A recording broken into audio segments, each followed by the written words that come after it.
Hello there. Welcome to the world of Pokemon. In 1996, Pocket Monsters Red and Green were released in Japan. These games would serve as the start of a franchise that quickly grew to contain a trading card game, an anime, a manga, theatrical movie releases, more mainline game generations, spin-off games, console games, crossover games, multiple mobile games, a multiplayer online battle arena game, and a music album. Since its release, Pokemon has become one of the most beloved, respected, and highest-grossing video game franchises ever, with fans of all ages coming from all parts of the world. What is a Pokemon? A Pokemon is a monstrous inhabitant of the Pokemon world, which lives, works, and battles alongside the human inhabitants of the Pokemon world. As of Generation 9, there are more than 1,000 different types of Pokemon. This series is meant to serve as a deeper look into the flaws and successes of the 9 generations of mainline series Pokemon games. I present to you In Defense of Pokemon. To start, I bet some of you will have noticed that I have titled this as Part 0 of the series. This is a specific design choice, as I plan on taking a deeper look at the generations each in their own video, and to me, Part 1 of the series should coincide with Generation 1. This Part 0 is meant to serve as an introduction to what the series will be covering, as well as going over the core game mechanics of the games, so that I can relate them back to this as a baseline, allowing for future videos about each game generation to be more self-sufficient. From this point forward, I don't want to make any of the videos required watching for you to watch the video about your favorite generation of games. Okay, if you didn't notice that I've labeled this as Part 0, then you may have noticed that I did call this In Defense of Pokemon, and then went on to say that the series is widely loved and respected. What am I defending about a game series that is so revered? There are 2 parts to this. First is the popularity fallacy. Just because something is popular doesn't make it good, but on the same hand, popularity doesn't mean something is bad either. The more popular something becomes, the more likely people will have opinions on either side. Pokemon's a great example of this. The second is that while Pokemon is a multimedia franchise is nigh untouchable, the games themselves have been points of contention for over a decade at this point. I've heard people complain about the downfall of Pokemon as each new generation comes and goes. Commonly, I hear that each generation of Pokemon is essentially the same game, that the newer generations are not as good as the older generations, and that the newer generations have bad Pokemon design.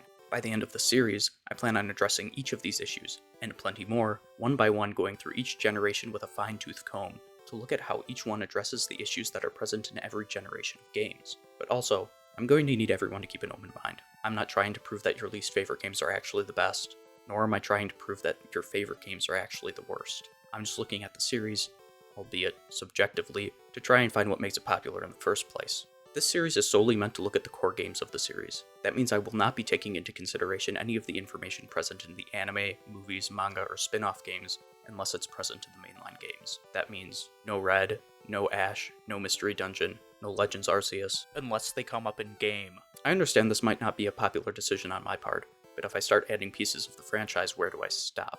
Just the lore-relevant stuff? Does Pokemon have relevant lore that affects the gameplay or the quality of the games? Do you want me to review the Pokemon 25th Anniversary album? Something I'm not looking to defend Pokemon from is the social controversy surrounding its supposed endorsement of animal abuse. Pokemon, despite being a kid's game, does a pretty good job of explaining the difference between good trainers, who consider their Pokemon's abilities and feelings, and strictly evil trainers, who, yes, are abusive. That being said, given the average intelligence of a Pokemon, battles should be considered much more like a sport, a la rugby or boxing, than a dogfighting ring. If you're watching this video, I'm sure that you're at least somewhat familiar with what the mainline series Pokemon games are like, but in order to make sure that we go into the rest of this series with the same baseline, I'm going to go over all of the important information starting now. Right now, there are 9 generations of games. Within each generation, the same mechanics and list of available Pokemon are present. When I refer to a generation of the games, I'm referring to all of the games inside that generation and the common mechanics and aesthetics of those games. Which games belong to which generation? Generation 1 of the Pokemon games is Red, Green, Blue, and Yellow. Generation 2 is Silver, Gold, and Crystal. Generation 3 is Ruby, Sapphire, and Emerald, as well as remakes of the first generation games, Fire Red and Leaf Green. Generation 4 is Diamond, Pearl, and Platinum, and the Generation 2 remakes, Heart Gold and Soul Silver. Generation 5 is Black and White, and their sequels, Black 2 and White 2. Generation 6 is X and Y, and remakes of the 3rd gen games, Omega Ruby and Alpha Sapphire. Generation 7 has Sun and Moon, and their updates, Ultra Sun and Ultra Moon. Generation 8 is Sword and Shield, and also the Gen 4 remakes, Brilliant Diamond and Shining Pearl. Generation 9 is Scarlet and Violet. Pokemon Let's Go Pikachu and Let's Go Eevee were also released as part of Generation 7, but I find these games to be different enough from the rest of the mainline games that they don't serve as a useful point of comparison, especially for Generation 1, which they are remakes of. Also, due to the similarities of the rest of the remakes, I will be reviewing them alongside the originals. They will serve as a point of comparison for what direction the series was headed in the future, and the corrections that are made to the initial issues that I might find in each generation.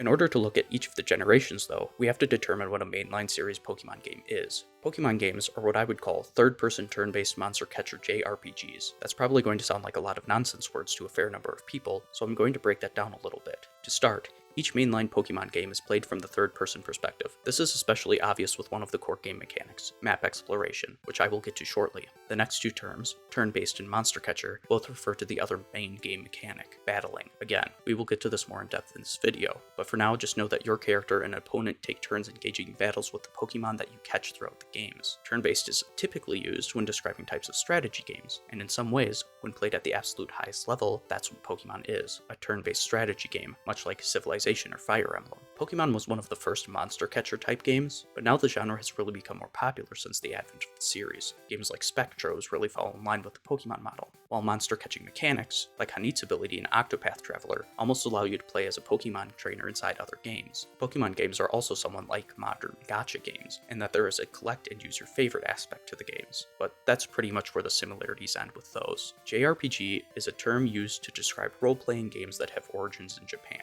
and while this is a commonly used term in regards to Pokemon, I'm a little unsure why. What am I role-playing as? Am I supposed to be role-playing as a trainer that only catches certain Pokemon, or one who just catches them indiscriminately? Pokemon is very different from most of what I would define as role-playing. Tabletop games like Dungeons & Dragons, or video game series like The Elder Scrolls, Fallout, Cyberpunk, or Dark Souls. You choose your form at the start of the Pokemon games, but after that, your character's just a blank slate, with no dialogue or characterization, and you don't have many options to express your take on the character in the normal gameplay of the series. Even in early Fire Emblem titles, you have the characterization that your character is a commander, and then you also could have a choice in the development of the relationships for other characters. Whereas in Pokemon, your character's a kid in the Pokemon world. Going back to the Civilization example, would you call that a role-playing game? You select what character you're playing as at the start of the game. You can build wonders that relate to the character you've selected. I certainly wouldn't call that an RPG, but with what is given there, you almost have more options to roleplay than your average Pokemon title. YouTuber and writer Matthew Colville splits roleplaying into two separate sub-factions, lowercase r and uppercase r. Lowercase roleplaying he describes as making decisions about your character in a persistent world, where your character improves based on the decisions you make. In this example, Civilization wouldn't be a role-playing game, because the world of the game isn't persistent from game to game. Uppercase role-playing he describes as making decisions about your character that differ from the decisions that you would make because that's what the character would do. Pokemon games actually give you plenty of ways to lowercase roleplay, but rarely give the option to uppercase roleplay. This doesn't mean that Pokemon games are bad, but if I were to judge them on how good they were as purely role-playing games, I wouldn't be able to say many kind things. To me, Pokemon's strengths clearly lie with the turn-based battling aspects of the game. Now that we know what Pokemon games are, let's make sure we're on the same page about how Pokemon games work.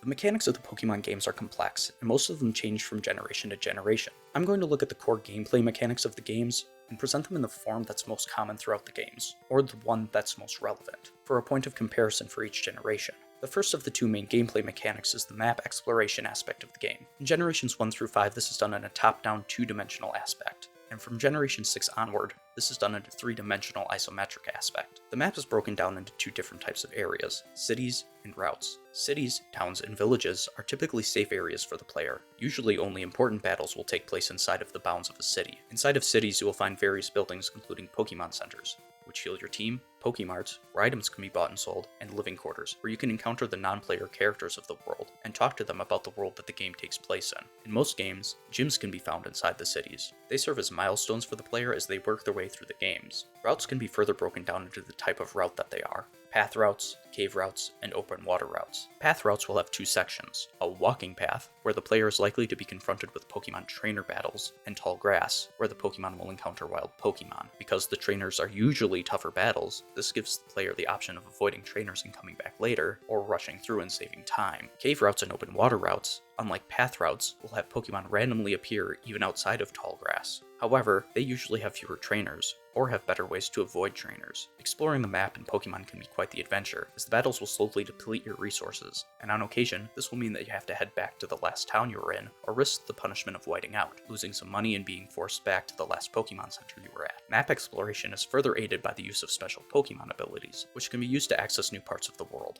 Each Pokemon game will typically use these to prevent the player from accessing parts of the game map that they aren't going to be prepared for yet. Pokemon games are in no way truly open world. There are always barriers that will keep you from accessing certain parts of the map, but in many Pokemon games, the world will open up for more exploration after a certain point. The simple, but effective design of map exploration in Pokemon remained relatively the same for most of the generations, a true testament to how well the original mechanic worked, only changing in the most recent generations to tweak the design of the franchise as a whole. For all the simplicity of the map exploration in Pokemon, the battles in Pokemon are incredibly complex. Let's start with the basics. You have a Pokemon, and your opponent has a Pokemon. Your goal is to get the opponent's Pokemon to 0 HP. To do this, you are given up to 4 moves on your Pokemon. Pokemon moves can be broken down into 4 different types. Moves that directly damage your opponent's Pokemon, moves that decrease their stats, moves that increase your Pokemon's stats, and moves that give the opponent's Pokemon a status condition. Some moves that deal direct damage will also have a chance of inflicting a status condition on the opponent, or causing the Pokemon's stats to increase, or the opponent's to decrease. Moves also have an accuracy percentage, which controls how often they hit. Moves that deal direct damage have a base power, which helps to control the amount of damage they do, and a category, either physical or special, to determine which stat is used. There are 826 different moves in the games as of Generation 9. Each Pokemon has a list of moves that are available for them to learn. Your Pokemon can learn new moves by leveling up, or through the use of technical machines, TMs, or move tutors. Your Pokemon levels up through gaining experience points by defeating opposing Pokemon, or capturing Pokemon, or jumping to the next level by using rare candies. How much damage does my Pokemon do? Well, that depends on a few factors. The damage formula, since Generation 5 has been, damage equals twice the Pokemon's level divided by 5, plus 2, multiplied by the base power of the move, multiplied by the ratio of your Pokemon's attacking stat and the target's defending stat. Then you take all of that and divide it by 50. And add 2. And then you multiply it by 0.75 if the move has more than one target, multiplied by 0.25 if the move is the result of parental bond, multiplied by 1.5 if it is a water-type move in rain or a fire-type move in harsh sunlight, or multiplied by 0.5 if it's a water-type move in harsh sunlight or a fire-type move in rain. Multiply by 1.5 if it's a critical hit and 1.5 if it benefits from the same type attack bonus, or from its Terra type and the Terra type is not the same as one of its natural types, or 2 if the Pokemon has adaptability and the move benefits from stab, or the move benefits from the Pokemon's Terra type and the Terra type is the same as one of its natural types, or 2.25 if the move benefits from adaptability and the Pokemon's Terra type is the same as one of its natural types. Then, multiply it by 0.125, 0.25, 0.5, 1, 2, 4, or 8 depending on the opposing Pokemon's weakness or resistance to the move based on type, multiply it by 0.5 if your Pokemon is burned, is using a physical attack, the user's ability isn't Guts, and the attacking move is not Facade. Multiply that by another factor that can depend on held items, Pokemon abilities, or what move is being used concurrently or the turn before, and multiply it by 0.25 if it's a Z move, Max move, or G Max move being used into a move that protects the opponent. Finally, multiply by a random factor from 0.85 to 1. Yeah, that's a bit much, but really, every part of it makes sense if you break it down. Pokemon do more damage if they're higher level, if the move they use is stronger, and if their attacking stat is higher than the opponent's defending stat. Pokemon do less damage if they're hitting more targets. They do more damage in favorable weather, and less in unfavorable weather. Critical hits do more damage. Using a move of the same type as your Pokemon does more damage. Type effectivity, statuses, and other factors matter. For as complex as the damage formula is, that's because it considers all of the factors that should be taken account of. The name of the game in this instance is complex, but not complicated. The system is complex by considering all of the relevant factors, but isn't complicated due to the fact that the formula is not meant to be used, but rather experienced by the players of the game. Trying to use the formula in-game is completely unnecessary, and shouldn't be done by anyone, only the game. The important thing to know about the formula is that it works. It just works. Now that I've mentioned types, I suppose that I should talk about them. All Pokemon have at least one type, with some Pokemon having 2. There are 18 types: Rock, Water, Electric, Grass, Poison, Psychic, Fire, Ground, Flying, Bug, Normal, Ghost, Fighting, Steel, Ice, Dragon, Dark, and Fairy. Each type has a unique set of types of attacks that it is resistant and weak to. A Pokemon takes half damage from moves of a type it resists, and double damage from a type that it's weak to.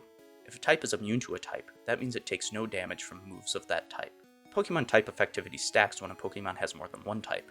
If both of a Pokemon's types resist the same type, that Pokemon will only take a quarter damage from that type, having it twice. If both are weak to a type, it'll take 4 times damage, doubling twice. If one of a Pokemon's types is resistant and one is weak, it'll take normal damage, both halving and doubling. If one of a Pokemon's types is immune, it will always be immune, unless the immunity is mitigated.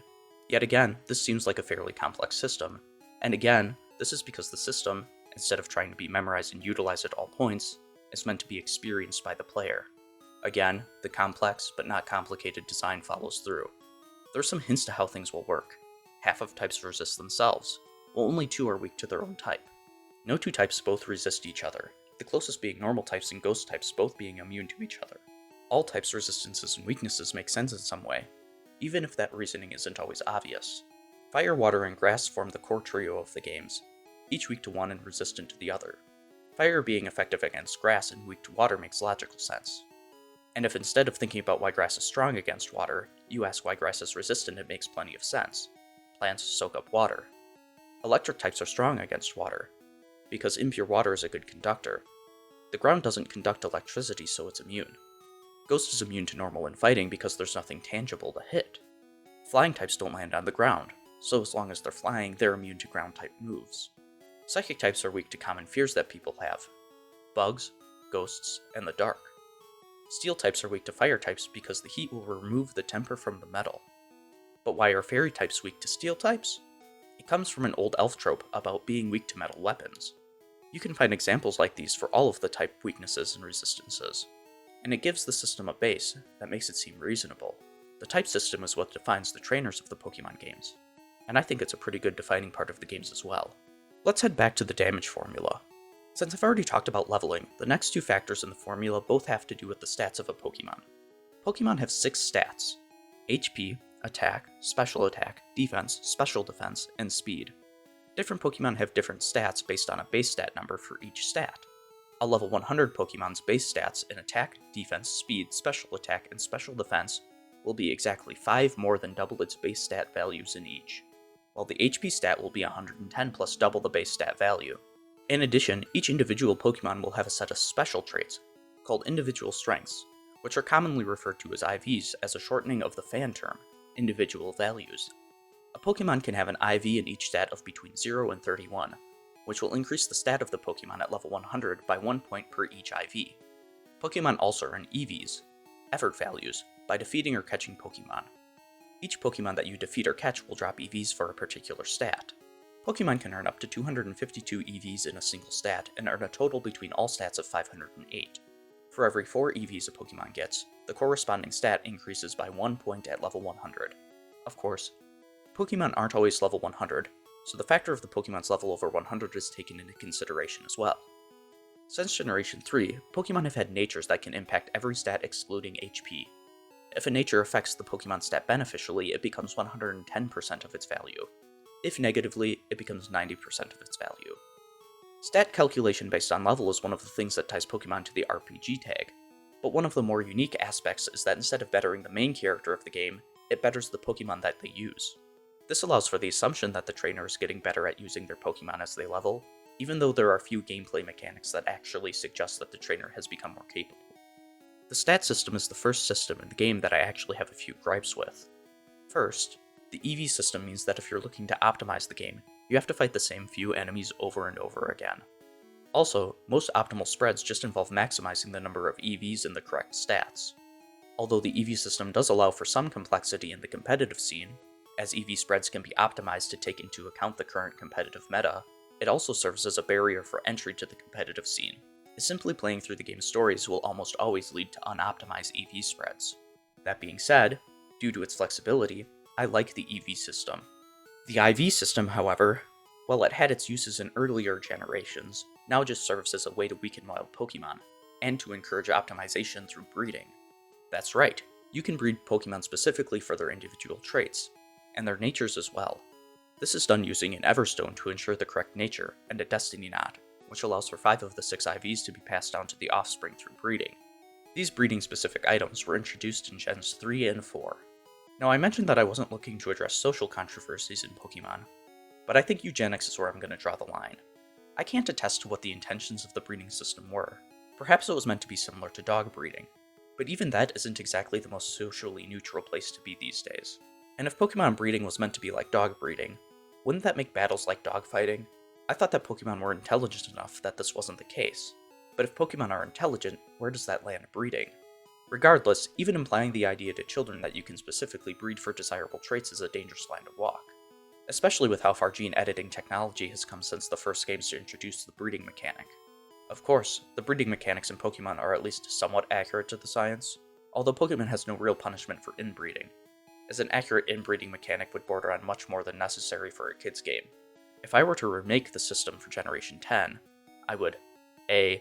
Do away with the IV system, replacing the lost IV points with an increase in the number of available EV points that a Pokemon gets, still limiting them to 252 in each stat, and B. Make EVs easier to train, remove, and retrain. This would create more flexibility in the competitive scene, reduce the need for breeding in-game, and make it easier for casual players to get into competitive battling in the post-game, which appears to be one of the goals that the games have set for themselves in the most recent generations. Also, I would increase the bonuses to the player for completing parts of the game, to at least give the illusion that the character is becoming a better trainer as the Pokemon become stronger. You know what isn't accurate to the science? Evolution in Pokemon. Once your Pokemon reaches a certain level, or a number of certain other conditions are met, the player is given the option to allow their Pokemon to evolve. Of course, this isn't evolution in the scientific sense, taking millennia, being based off of specialization, and affecting populations as opposed to individuals, but is much more similar to metamorphosis. When a Pokemon evolves, it changes forms, and usually gets a nice boost to its base stats.